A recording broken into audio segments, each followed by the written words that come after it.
Welcome to today's live session. My name is Kenneth Upia with South Africa. I will be presenting about some work in supporting conservancies and also informing grazing plans. So Digital Africa was set up a few years ago, and the plan was to provide this open platform so that we can all connect. And we are working with partners across the continent so that we inform decisions. So we are looking at various sectors from agriculture, food security, uh, from water resource management, and the greater natural resource management. So we are working with partners across the continent, and some of the continental services being developed over time, and we continue to add them. So these continental services, we started with the water observation from space, then we had the cloud-free mosaics, GeoMat, and later we had the fractional cover, which informs the greater ground, and also we have cropland extent, coastline monitoring, and water body services. And currently, the program is working on developing a water quality service for the whole continent. Digital Africa is providing satellite data in analysis-ready format and the opportunity to support the greater sustainable development goals as well as other thematic areas. In today's, we are looking at using Digital Africa to support grazing plan management in northern Kenya. And here we worked with Mohammed Shibia from Northern Regional Trust in Isiolo. And we were working on this particular conservancy, Ruko Conservancy, and it's just next to Lake Baringo. And here we were working closely in providing assessments in vegetation. We were looking at the vegetation index, NDVI, enhanced vegetation index, and the modified soil adjusted vegetation index. And this was also a great part of the work. They received support from another program where they were trying to do the same. And we are looking at the grazing plants, and actually even recently we were looking at soil organic carbon, which will be shared shortly after it's made available. So in this particular case, we have the support of using the vegetation index from the data sets that we have from Landsat and also Sentinel-2, and also how to produce these timely to our study area, and being able to load the data set from the Ruko Conservancy to inform the grazing plans.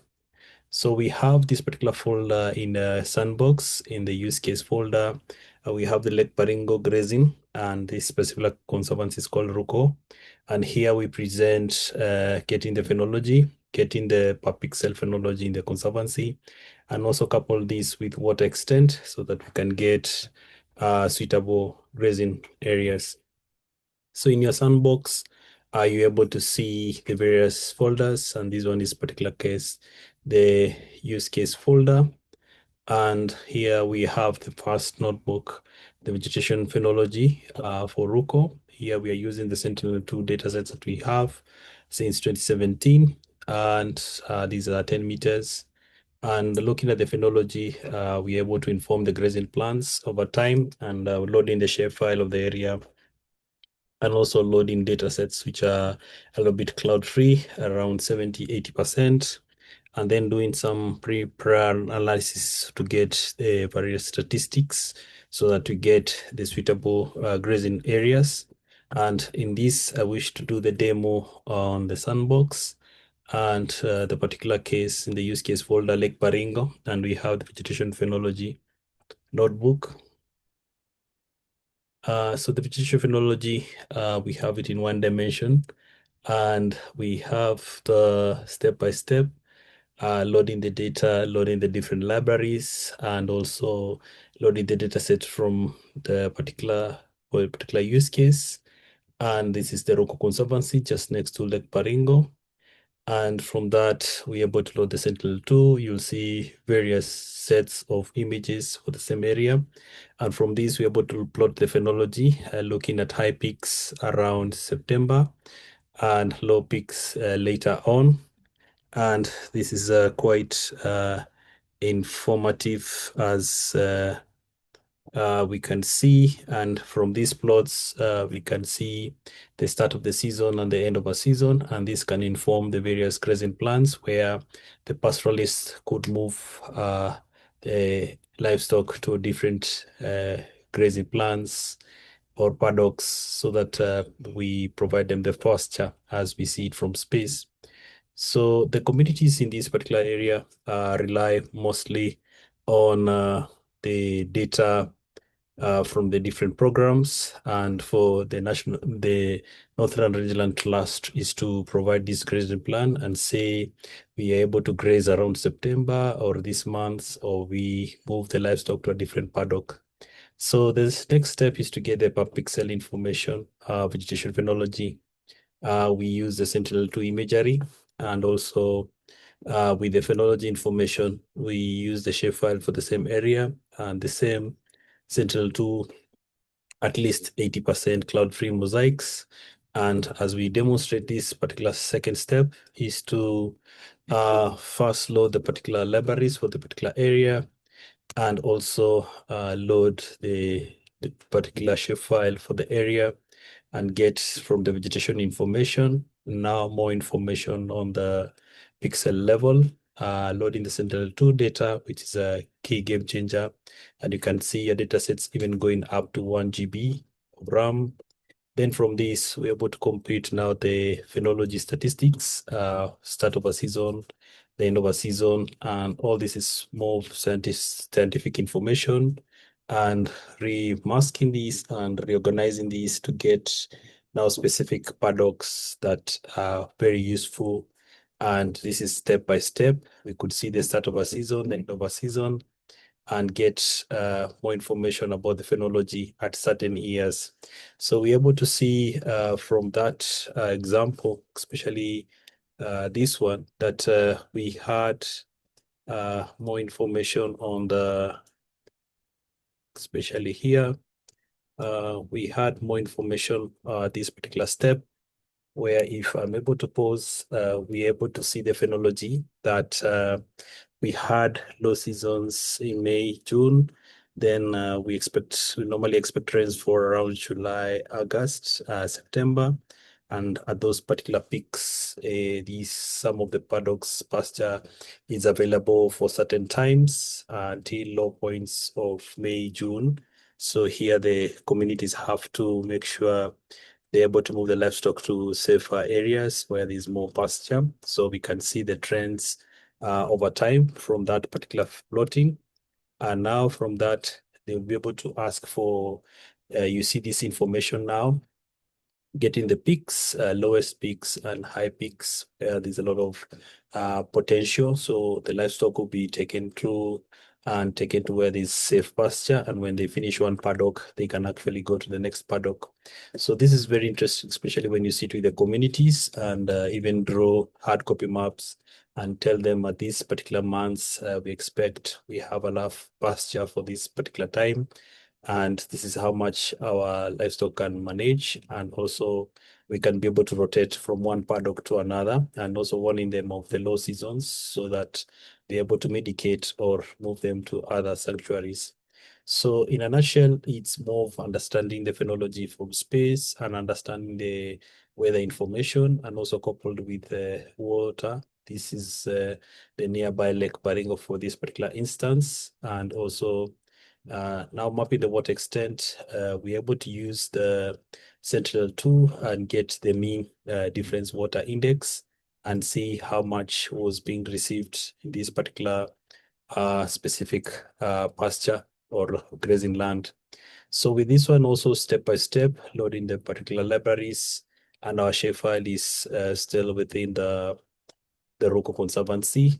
And from these, we're able to see the particular area around Lake Baringo, and also loading the particular data sets, and even looking at the data sets over 2 GB. So this is quite interesting, the big data, trying to mask this information to get the water information. And from the trends observed, as moving from 2017 to 2018, 2019 is when we were recording some floods around the month of September. And this is just a testament when we look at the water observation from space, and we're able to create an animation that we can be able to share. This is on the east part of the lake, and we can see the quite gains and how the communities are a little bit aware of either their floods or where there's enough water for their livestock, etc., etc. So we can see areas which have been water and areas which have been dried and areas which have gained. And from this information, we can go to the results folder and see some of the products, the phenology per year. And this is quite useful, especially if you want to download the CSV and use it in another program, just to inform what is possible. So the phenology information for us as information is useful. And also we've had our partners in agreement who are trying to do similar work in Niger. So this is quite useful. So in a nutshell, this is the water extent, giving us the areas and how they have changed over time, and what we've observed. The month of September, we've had increased rainfall over time, especially going up to 2021. So this use case is still ongoing, working closely with Mohammed Shibia. And now we are looking at carbon monitoring in some of the hotspot areas. From this also, we are able to borrow some ideas from the vegetation anomalies that Digital Africa offers for the whole continent. And also we can clip this per country level so that we can generate the land degradation or the vegetation situation or food security situation. And looking at the vegetation anomaly, it's very nice because we are able to load different data sets on climatology and our Landsat and Sentinel-2.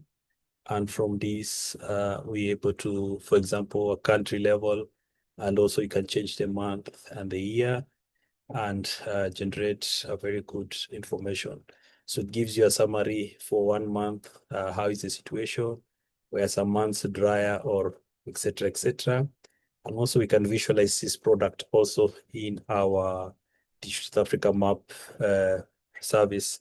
So this in South Africa, we've experienced the northwest area, a lot of drought has been experienced in South Africa and parts of Namibia and Angola, and the west part, and the food basket on the other side of the east, Limpopo, where there's been good productivity. So all this climate change coupled with what we can assess from the vegetation changes, it can inform the land degradation and also advise countries on where they are going. And also recently, Digital Africa has provided the enhanced combined drought index as a tool. And this is quite useful to understand the various trends we have in the countries. So in the use case, we have the enhanced drought index, and it's a 5-step where we give information on the enhanced drought index and how it's computed. And also from that, you can see this particular formula. And from that, we're able to combine this at country level. So this, we had an example of a use case for Ethiopia.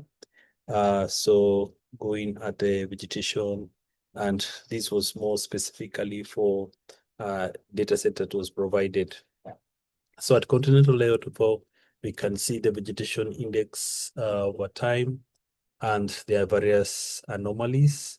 And also from this, I'll be able to share just as an example of what we can view from the Digital Africa map, because this can give you at least some insights on what is happening at different countries. And then from this, at least we can share more information about what is happening in other sectors.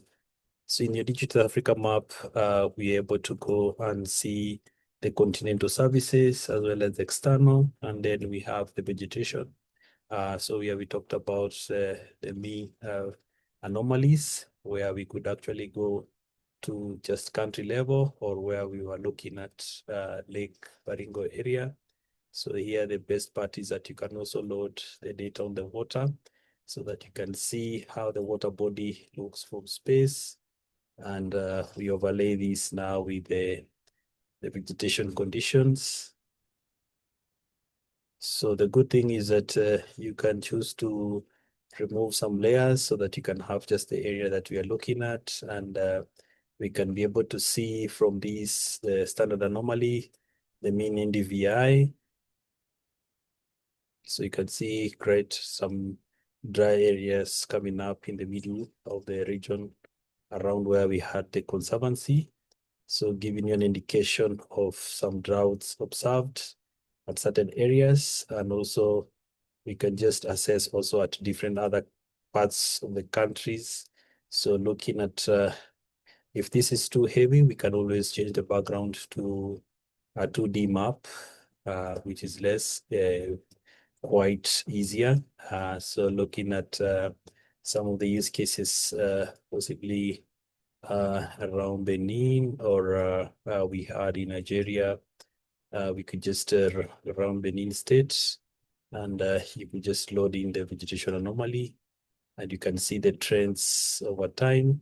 This could be very useful just to give you an indication what is being captured at country level or even at continental level.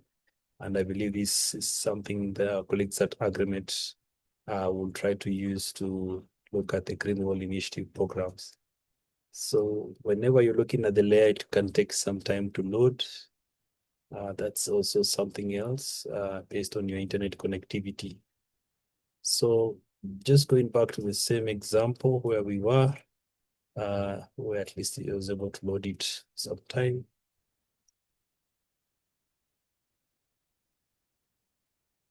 So sometimes connection, etc., etc. Those are some of the challenges that you might face, but it works very well. So from this, the mean and NDVI, we also have the climatology that you can also explore and able to see how it works for these specific areas. And here we're able to see the layer of looking at different months when it's dry, and it's just around where we had the Ruko Conservancy. You can see the trends over time, different months, different dates. So this will be very nice to give you an assessment of what has been happening. Then from that, of course, we're able now to also provide you more information on the anomalies that we're able to look at, and also looking at our learning platform, where we have some of these courses in English and French, which is a very key for us to explore, including one of the courses on land degradation. So these are the services we talked about, also the user guide, the platform, the sandbox, and the maps, respectively, and also going to the learning platform. And from the learning platform, you're able to see where to access the Digital Africa courses. And from there, we can start and we can look at the different courses that we have in English and French. And also you're able to do the explore and discover courses. And from the discovery, we can be able to see what courses are available. And also all of these are self-paced, and you get a certificate of participation, which is very key. Then also from that, we can see some other resources, especially the YouTube channel. Like this live session will be each recorded and will be shared. And from that, we are able to look at the videos and tutorials, which are very key for us to provide the insights on what is happening. Then also based on your internet connectivity, it's able to load the page, and there are several tutorials available so as to make sure we are empowered. And from that, we can connect with us in our live sessions as well as on our page. And also providing you the opportunity to connect with us in the other live sessions, and acknowledgement to the partners, especially Hamzi Trust and Australian government, and also thanking all the participants for joining us today, and looking forward to connect with you in the next session next week, where the session will be in French, and we'll be able to provide the details as we unfold. Thank you so much for joining us.